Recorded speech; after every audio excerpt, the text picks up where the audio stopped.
Hey guys, how doing? So today I'm back with the new video in WordPress, and that is integration of GraphQL in WordPress and how we can achieve the GraphQL query and GraphQL sort of thing in WordPress. So let's get started.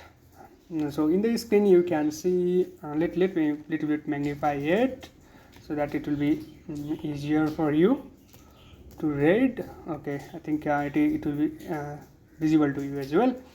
So GraphQL is the querying language that basically helps or makes the front end more powerful, and that basically helps to fetch things that are required, yeah, in the REST API. I think you guys may be aware of the WordPress REST API, and yeah, there are multiple REST APIs where you can fetch post, categories, author detail, users, and things like that. Also, you can add the custom endpoints based on your custom post types and things like that.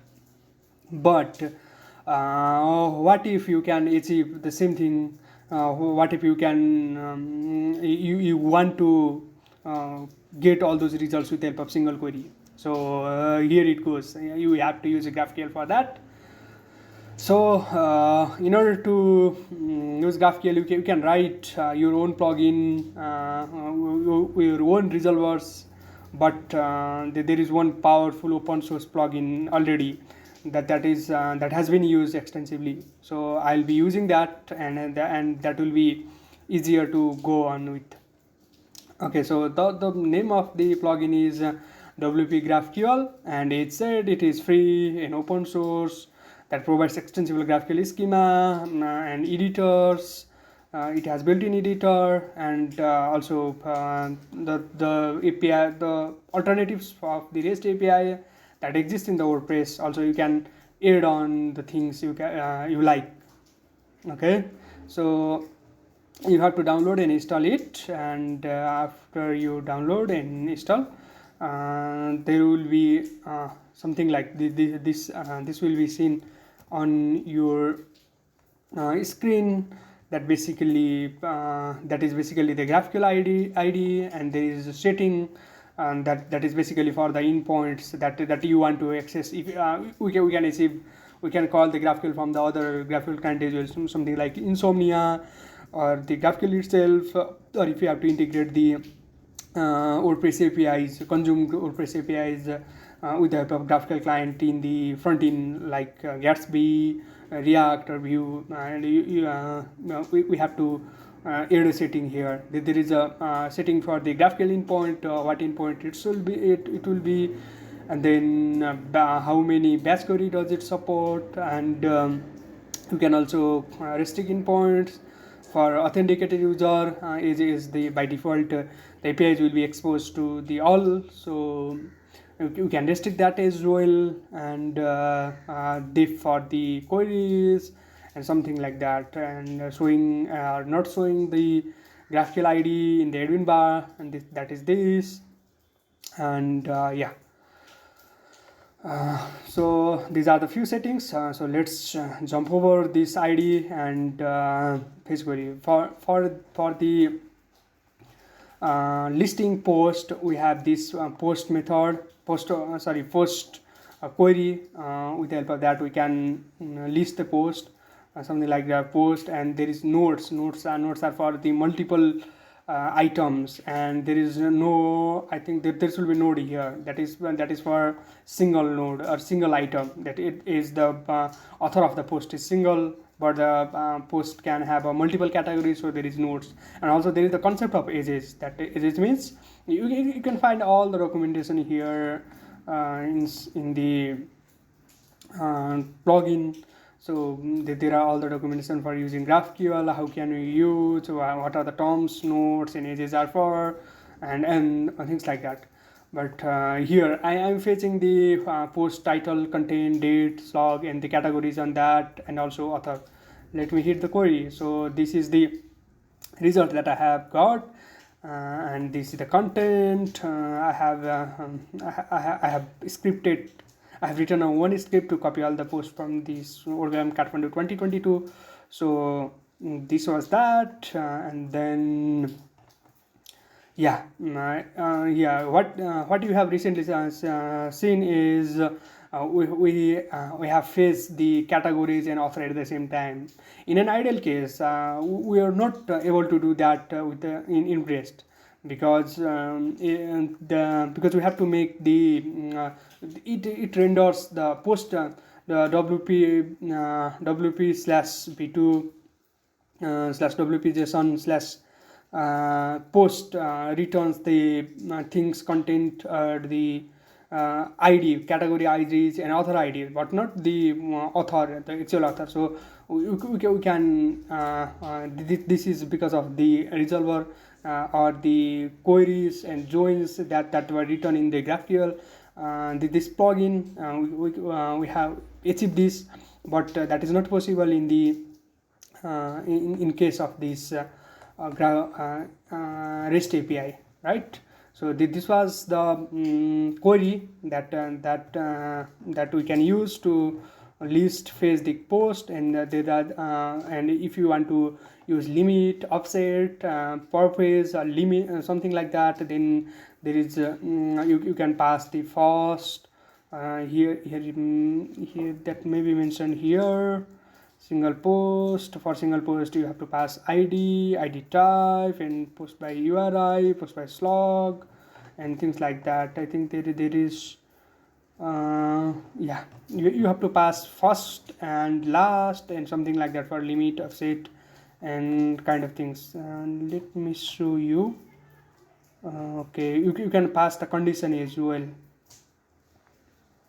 So this for the post, let me show you how it is for first, and let me search here. First GraphQL query, argument, first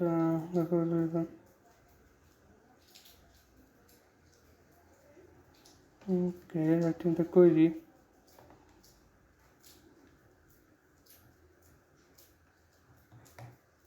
Sorry, there is not that, but let me pass here is first. Let me paste first one, so, and comment this content because it is large. So let me call the query again. So here you can see the only one post, right? This is the only one post that I have got. Let me paste first two so that you will be sure. And this is the first one, this is the second one. Let me fetch last two, and this is how we can this is for ordering kind of things. So these are the last contents based on time. So here you go. This is how we can face the post, or we can do the query. So let me show you one mutation. With the help of that we can create the post. So I'll use the same query as I used to do the querying from the Insomnia. So I'll be just copy the post. So here this is the this is the mutation, and this is the structure for the this is the method for the post. So here you go.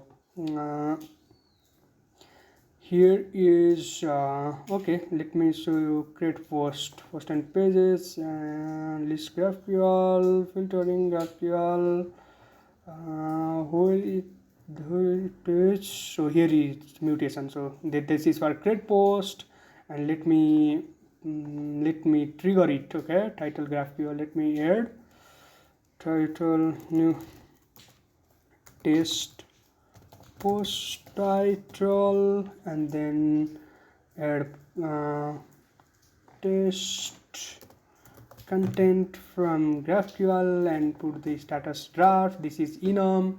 So if you post from the, if you use the REST API, you can pass anything in the status, but in here this plugin has the list of enums, possible enums that we can pass. So here you can get that in a, and yeah, and let me trigger it. Yeah, sorry, you are not allowed to create post. I think extension category. Okay, there may be some issues. Let me go to the setting and then query role. Okay, let me save this. This will be, I should be able to, but maybe I should use some sort of authentication for it. Let me trigger it again. So you are not allowed to create this. That means we have to pass some sort of okay, I haven't tried it from here, but let me show you from the insomnia. So this was the post that I have created earlier, and I have provided the basic authentication. So let me trigger it. Yeah, let me change this title, new. Yeah, it looks like it is on the draft. Let me publish it. Publish. Okay, let me publish it, and then okay, let me trace the post. Yeah, this is the new 721, and these are the posts that I have created. So that is all, guys. This is how we can achieve the GraphQL. We can use GraphQL in WordPress. And if you are wondering how we can get all those mutations and query sort of things, you can find them in this schema. Okay, so here you can find the all the queries, and here you can find the schemas for get category, comment, post, page, and all those kind of things. So yeah, that's all. I think it will be helpful. It will give a brief overview of the GraphQL and how we can use GraphQL in WordPress. Okay, if there is anything that I'm missing, let me know in the comment. So yeah, bye bye, see you in the next time.